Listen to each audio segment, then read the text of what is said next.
আসসালামু আলাইকুম। আজকের ভিডিওতে আমরা আলোচনা করার চেষ্টা করব এইচএসসি পরীক্ষা 2025-এর ফিন্যান্স এবং ব্যাংকিং দ্বিতীয় পত্রের প্রশ্নের সমাধান। তাই ভিডিওটি না টেনে সম্পূর্ণ দেখতে থাকুন। আর আপনি যদি আমাদের চ্যানেলে নতুন হয়ে থাকেন, এরকম গুরুত্বপূর্ণ সব ভিডিও সবার আগে পেতে আমাদের চ্যানেলটি অবশ্যই সাবস্ক্রাইব করে রাখবেন।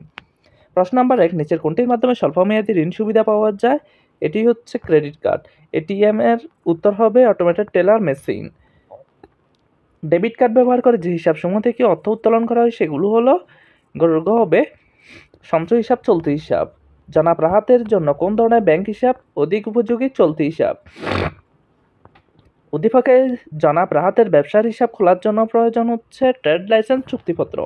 ব্যাংক গ্রাহকের হিসাবে তথ্য প্রকাশ করতে পারে, এটি হচ্ছে 1, আদালতের নির্দেশে, সরকারের বিশেষ নির্দেশে। উদ্দীপকের মিস মেহজাবিন কোন ধরনের চেক গ্রহণ করেন? হুকুম চেক। উদ্দীপকে কোন কারণে মিস মেহজাবিন চেকটি অমর্যাদা করেন? চেকটি যথাযথভাবে অনুমোদন করা হয় নাই। 9-এর উত্তর হবে খ, মানে 1 ও 3 নমুনা স্বাক্ষর পরীক্ষা এবং কথা ও অঙ্কে টাকা। চেকের আদেশটা কি? এটি হচ্ছে আমানতকারী। 11-এর উত্তর হবে প্রিমিয়াম। 12-এর উত্তর হবে বীমাযোগ্য স্বার্থ। 13-এর উত্তর হবে প্রস্তাব ও স্বীকৃতি। 14-এর উত্তর হবে সম্পত্তি বীমা।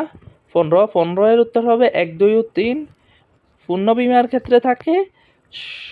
16-এর উত্তর হবে একাধিক বীমাকারী এবং একক বীমা গ্রহীতা। 17, উদ্দীপকে মিস্টার আবির কোন ধরনের জীবন বীমাপত্র খোলেন?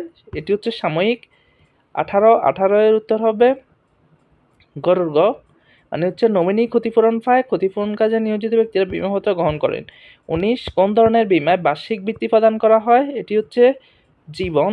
নিচের কোন ক্ষেত্রে বীমাযোগ্য স্বার্থ বিদ্যমান? দানাদার জীবন বীমার। নিচের কোনটি বিশেষায়িত ব্যাংক? এটি হচ্ছে কৃষি ব্যাংক।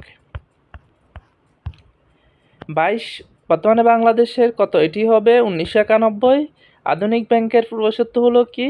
1 ও 2। 24-এর উত্তর হবে একক ব্যাংক।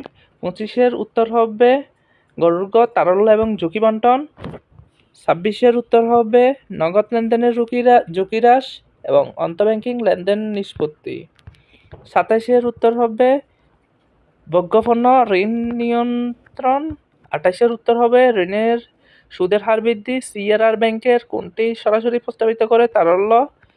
অনলাইন ব্যাংকিং কোন ধরনের ব্যাংক ব্যবস্থায় অধিক? এটি হচ্ছে শাখা।